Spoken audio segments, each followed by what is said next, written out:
When Liam Carter returned to Ridgeview Valley after 10 years, he didn't come for glory or nostalgia. He came home for his mother. The old Carter land still sat high on the hill, quiet, beautiful, and forgotten. The sunrise spilled over the slopes just like it used to when he was a boy. But this time, something was different. Signs covered the neighborhood roads. Private HOA zone, aesthetic compliance required. He didn't think much of it. He just wanted to rebuild the old family house, one that his late father had dreamed of, an eco-friendly home that blended with nature. But as soon as the foundation was laid, a silver SUV pulled up near his sight. Out stepped a woman in designer sunglasses, holding a clipboard like a weapon. "Mr. Carter," she said, voice sharp and cold. "Your structure blocks the neighborhood's panoramic view. It violates HOA sightline regulations." Liam wiped the dust from his hands and smiled politely. "Ma'am, I own this property. I've had it since my father's passing." She leaned in, smirking. Ownership doesn't override beauty standards. Either redesign or remove it. That was the first day Liam met Karen Mallory. And the day peace began to die on the hill. Within a week, letters started arriving.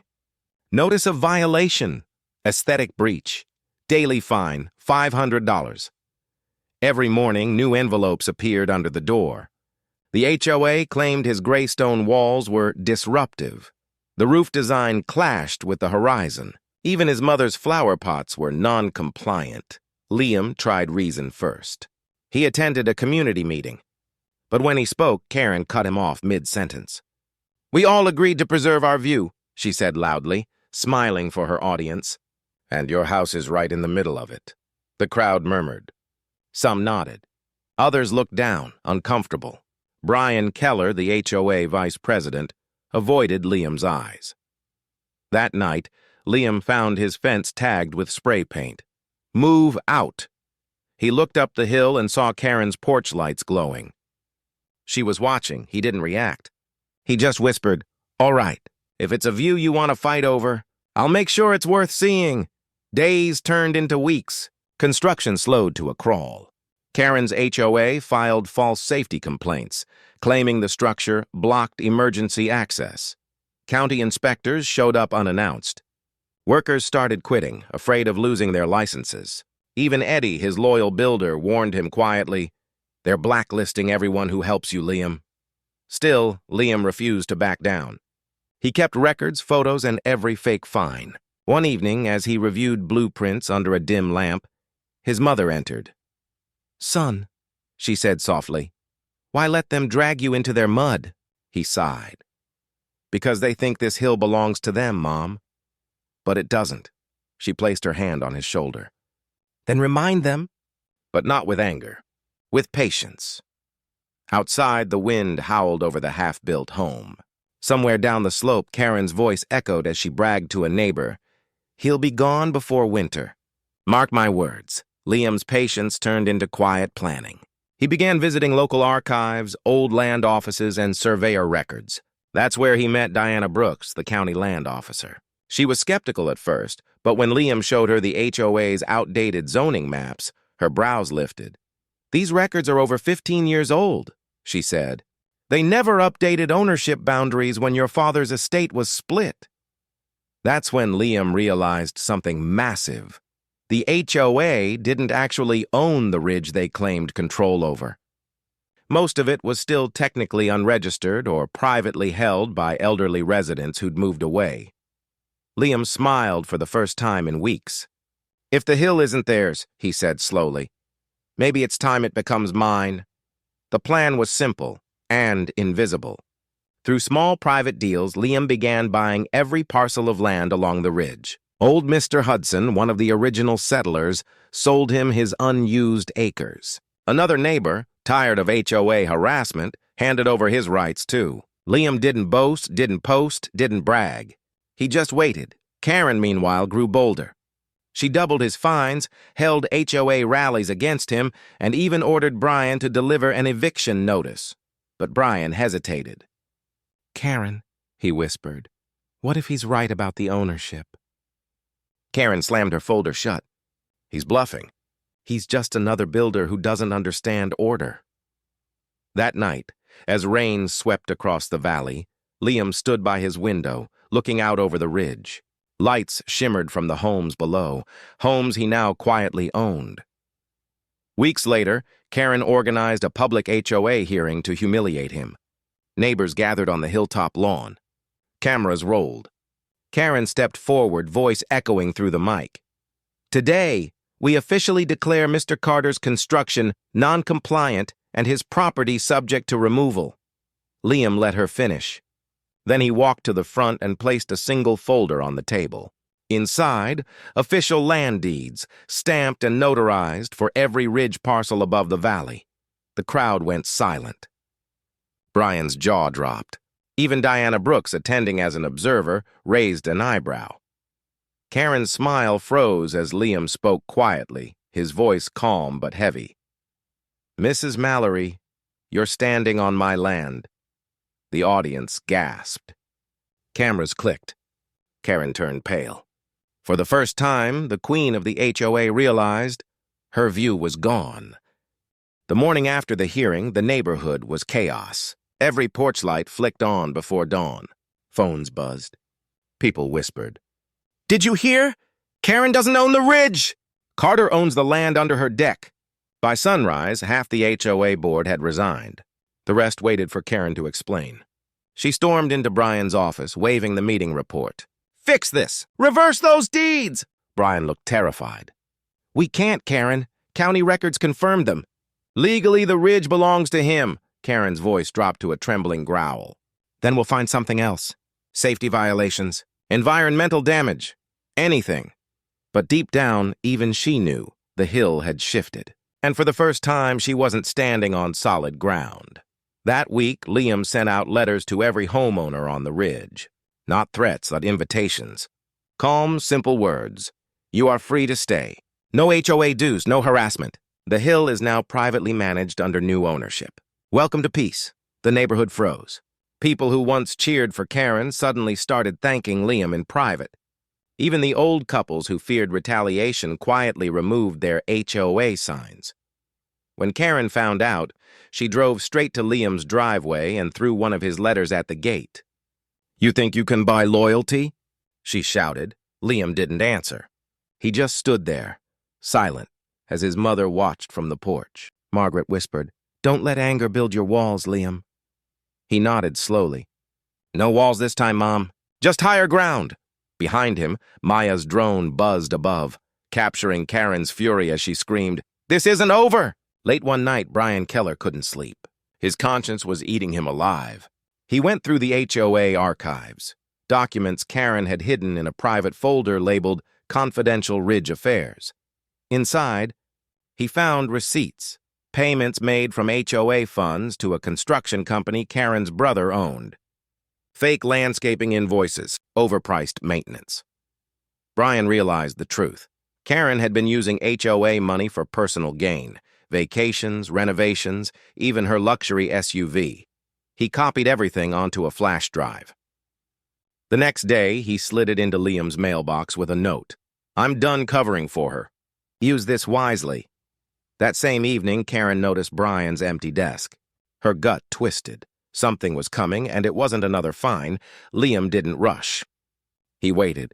He let Karen tighten her own noose.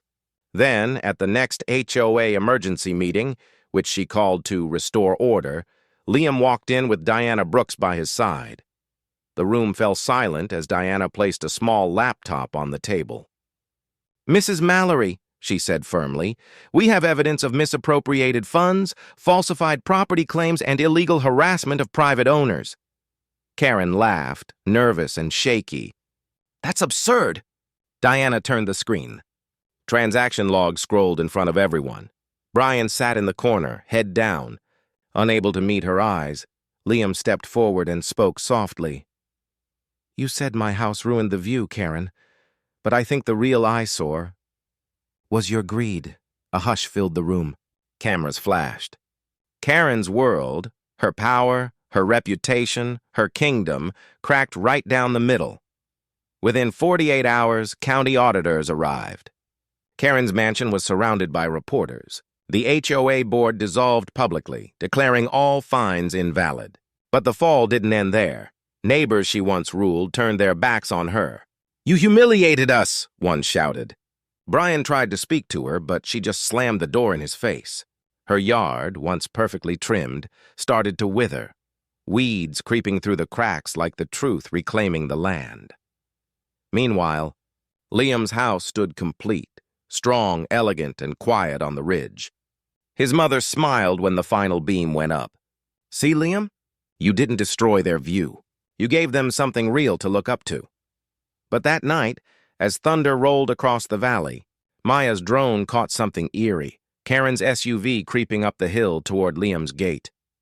It was past midnight when Liam heard a faint crackle outside, like dry leaves burning. He rushed out and froze. Flames danced along his new wooden fence, spreading fast. He grabbed a hose, shouting for Eddie, who lived nearby. Together they fought the fire under pouring rain until the flames finally died. When the smoke cleared, Deputy Ross's truck pulled up. He found tire marks near the gate and a half-burned scarf caught on the wire. It was Karen's. Ross looked at Liam. "You want to press charges?" Liam stared at the blackened fence and shook his head. "No, she's already burning from the inside." The deputy nodded slowly. "Then maybe it's time she sees the view from the bottom." As the first light of dawn touched the hill, the camera of Maya's drone caught a final image, Karen's once perfect house, dark and silent, reflected in the smoke-stained glass of Liam's home above it. The morning after the fire, the valley was silent, too silent. Karen's porch, once spotless, was covered in ash and police tape. The HOA sign at the neighborhood gate had been removed overnight. It was as if the hill itself rejected her rule. Deputy Ross led a full investigation. The scarf, the tire marks, and security footage from nearby homes all pointed in one direction. But when Ross brought her in for questioning, Karen smiled like a cornered wolf. "You think I'd burn anything?" she said, voice trembling. "He's framing me. He's obsessed with destroying me."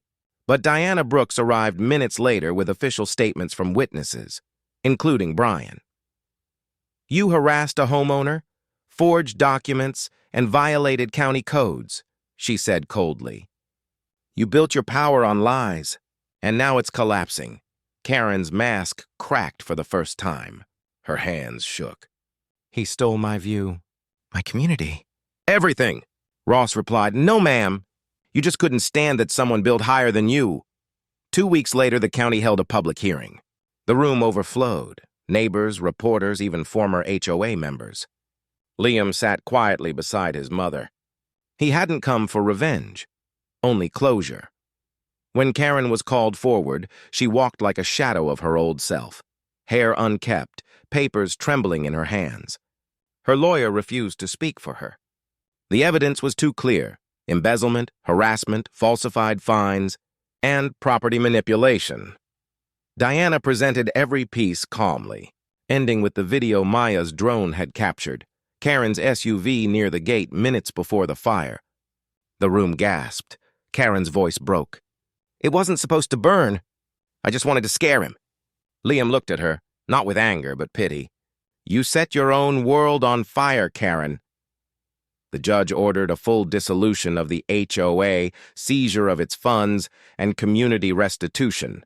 As the gavel hit the desk, Karen's empire officially turned to dust. News spread fast. Karen's house went up for auction, but no one in Ridgeview wanted it. Her perfect property had become a curse. Her name, once feared, became a warning. She moved away quietly, leaving behind her luxury SUV, unpaid fines, and a scarred reputation. The hill that once bowed to her now whispered her downfall in every echo.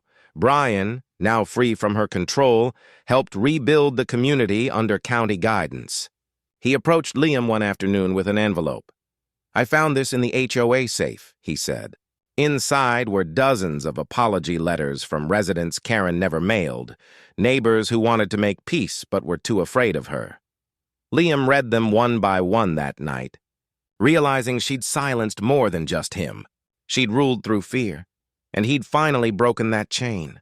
Months passed. Grass grew over the burned fence line. Birds returned to the ridge. Liam's house now stood as the highest point in the valley, not a monument of victory, but of peace. He hired Eddie again, this time not to build, but to plant. Together, they restored the hillside, added solar lamps, and even created a small public trail. A sign at the start read, "The view belongs to everyone." When Margaret saw it, tears filled her eyes. "Your father would have been proud, Liam." He smiled softly. "I didn't win a war, Mom. I just built a better view." And for the first time since returning home, he felt no weight on his shoulders, only wind, clean and free. Weeks later, Maya uploaded her drone footage to social media, documenting the entire transformation of Ridgeview Hill. It showed the old HOA signs, the confrontations, the fire, and finally, the new trail glowing at sunset. The video went viral overnight.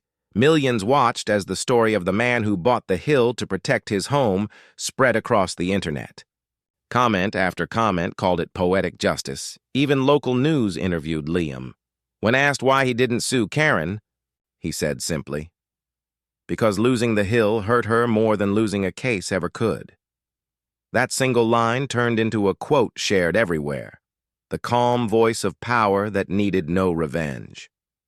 One quiet morning, as fog rolled over the valley, Liam stood on his porch with a cup of coffee. Below, children rode their bikes on the path where Karen's no trespassing signs used to stand. The air was peaceful.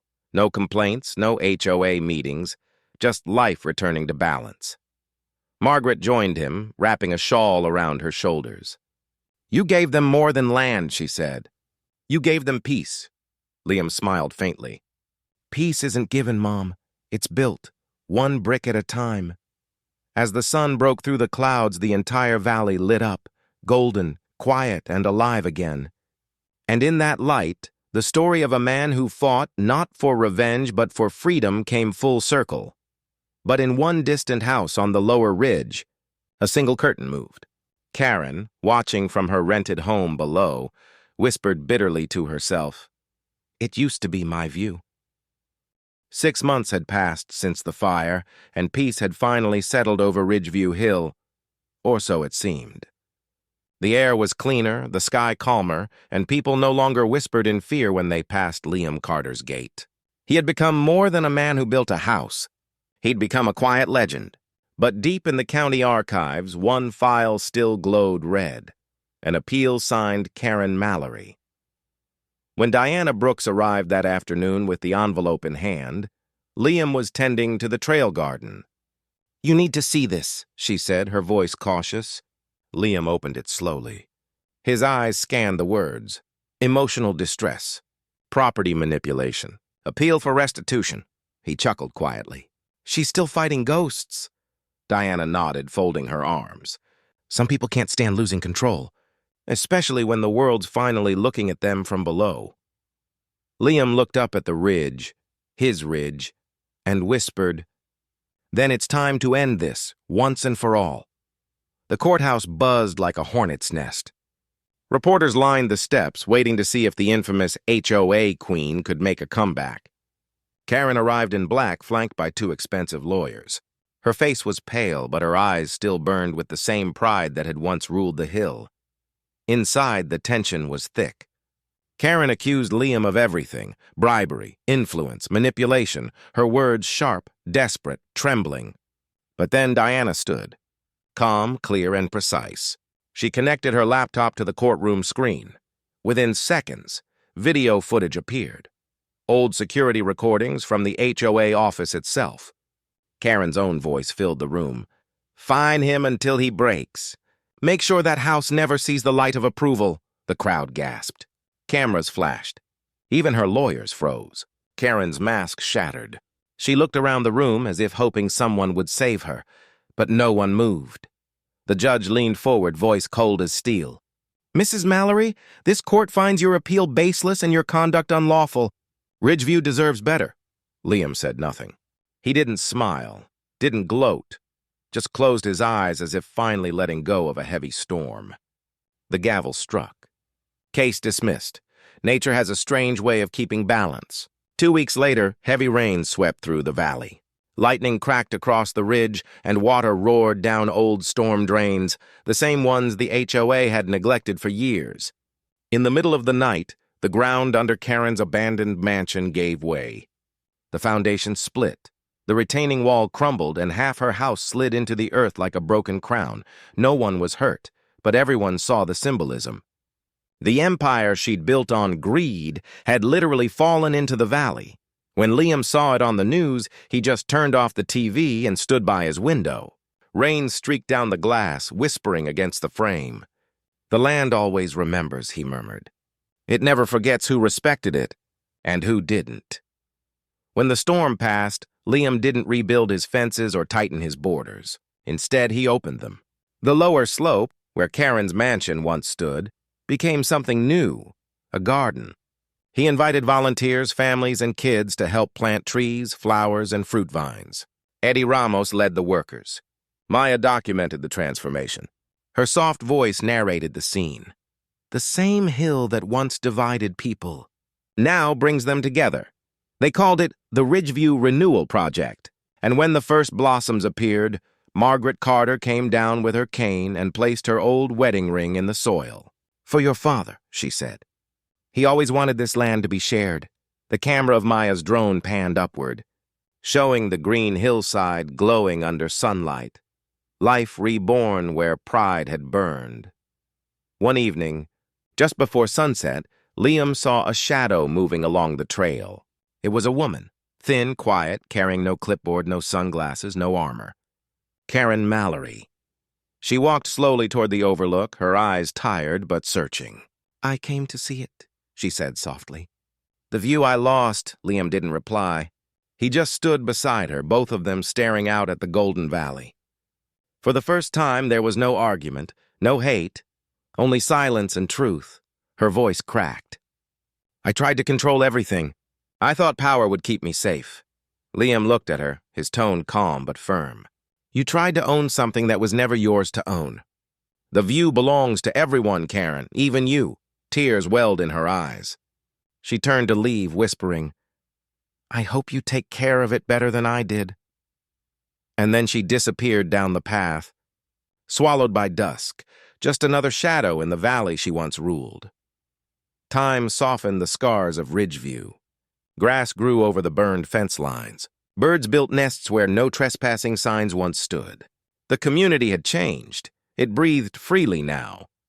On the first anniversary of the fire, Liam held a small gathering at the hilltop. Neighbors came with food, kids with balloons, laughter echoing through the air. Together they unveiled a wooden sign carved by Eddie. "Carter Ridge, a view for everyone." Margaret smiled, her eyes glistening. "Your father would have called this peace." Liam nodded. He'd say it's about time the hill learned to breathe. As the sun sank behind the mountains, Maya's drone rose high, capturing the crowd, the trail, and the endless horizon that now belonged to everyone. That night, the valley was silent again. Liam stood on his porch, coffee in hand, watching the stars blink above the ridges. He thought about everything: the fines, the fights, the fire, and the faces that had changed along the way. He realized he'd never built the house to win. He'd built it to heal what was broken, not just in land, but in people. Maya's drone hovered quietly, recording one final shot. The man and the hill, standing together, both at peace. Liam looked straight at the lens and whispered, "They said my house ruined the view. But maybe it just gave the view a story."